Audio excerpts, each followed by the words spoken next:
السلام علیکم ورحمۃ اللہ وبرکاتہ۔ بسم اللہ والصلاۃ والسلام علی رسول اللہ۔ آج کے اس مجلس میں ہم سنت و بدعت اور توحید اور شرک کو جانیں گے۔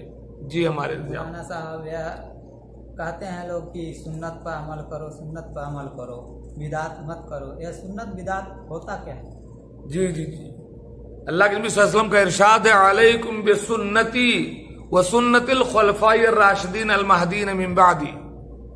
لوگ بھی کہتے ہیں اس لیے کہ اللہ کے نبی نے فرمایا کہ میرے طریقے پر چلو۔ سنت پر عمل کرنے کا مطلب اللہ کے نبی صلی اللہ علیہ وسلم کا جو طریقہ ہے اسی پر چلنا ہے، یہ ہے سنت کا مطلب۔ اللہ کے نبی اور صحابہ جس طریقے پر چلے، جو عقیدہ رکھے، جو عمل کیے، جو اخلاق و آداب تھے، اسی پر چلنا، اسی کو کہتے ہیں سنت پر عمل کرنا۔ اور بدعت نہ کرو جو کہتے ہیں، بدعت کیا کہتے ہیں؟ اللہ کے نبی فرمایا ایاکم ومحدثات الامور، خبردار دین میں نئی چیز دین کے نام پر نہ نکالو۔ فإن كل محدثۃ بدعۃ، دین کے نام پر نکالی گئی ہر نئی چیز کو کیا کہتے ہیں؟ بدعت۔ جو کام اللہ کے نبی صلی اللہ علیہ وسلم نے دین میں نہ کیا ہو، اپنی طرف سے لا کر اس میں شامل کر دو کہ یہ بھی دین ہے، اس کو بدعت کہتے ہیں۔ جیسے اللہ کے نبی صلی اللہ علیہ وسلم کی عمر کتنی تھی؟ 63 سال کی تھی۔ 40 سال کے بعد آپ نبی ہوئے، ہے کہ نہیں؟ 40 سال کے بعد آپ کتنا زندہ رہے؟ 23 سال تک قرآن اترا۔ 23 سال میں آپ نے کسی دن اپنا عید میلاد النبی منایا ہے؟ اللہ کے نبی صلی اللہ علیہ وسلم نے کبھی نہیں منایا۔ آپ منا سکتے تھے نا؟ 23 سال میں کبھی بھی اپنا جنم دن نہیں منایا۔ چلو آپ کہو گے یار اللہ کے نبی کی زندگی بڑی مشکل تھی، پریشانی، وہ چلے گئے۔ ابو بکر صدیق جو آپ کے یار غار تھے، 2.5 سال وہ خلیفہ رہے، کبھی 2.5 سال میں انہوں نے اپنا عید میلاد النبی نہیں منایا، وہ چلے گئے۔ حضرت عمر فاروق 10 سال تک خلیفہ رہے بادشاہ کے، عمر فاروق کبھی عید میلاد النبی نہیں منائے۔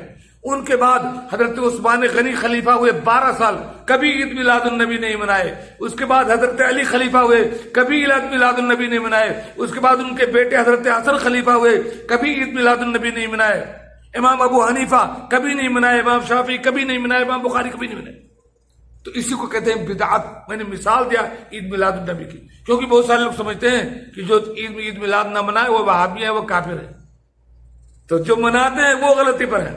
اللہ کے نبی صلی اللہ علیہ وسلم نے جو کام آپ کر سکتے تھے دین کے نام پر اور نہیں کیا، تو اسی کو کہتے ہیں بدعت، اس سے بچنا چاہیے۔ حجام یا شرک، توحید اور شرک، توحید یا شرک یا کیا ہوتا ہے؟ ہاں، توحید اور شرک ہم لوگوں کو حکم دیتے ہیں اللہ رب العالمین کی تعلیم کے مطابق کہ اللہ کی توحید اختیار کرو، شرک نہ کرو۔ تو توحید کا مطلب یہ ہوتا ہے کہ عبادت کی جتنی قسمیں ہیں، عبادت کی، چاہے وہ رکوع ہو، کہ سجدہ ہو، کہ دعا ہو، کہ توکل کرنا ہو، کہ خوف کرنا ہو، کہ نظر و نیاز ہو، کہ قربانی ہو، کہ طواف، عبادت کی جتنی قسمیں ہیں وہ ساری کی ساری صرف اللہ کے لیے کرنا ہے۔ اسی کو کہتے ہیں توحید، اور اسی کا ہمیں حکم دیا گیا ہے وما امروا الا ليعبدوا الله مخلصين له الدين۔ لوگوں کو حکم دیا گیا ہے کہ اللہ کی عبادت کریں، اسی کے لیے دین کو خالص کرتے ہوئے۔ اچھا، یہ ہو گیا توحید۔ اب یہی عبادت ہم کسی اور کے لیے اگر کریں تو وہ ہو جائے گا شرک۔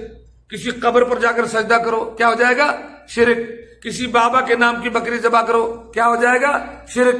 کسی درگاہ کا طواف کرو، ہو جائے گا شرک۔ کسی اللہ کو چھوڑ کر کسی اور جا کر کے شفا مانگو، اولاد مانگو، یہ ہو جائے گا شرک۔ اللہ تعالی ہمیں اپنے نبی کا سچا متبع بنائے اور بدعت سے بچائے، اور اللہ رب العالمین کے ساتھ توحید اختیار کرنے کی توفیق دے اور شرک سے ہمیں بچائے۔ سمجھ میں آئی بات؟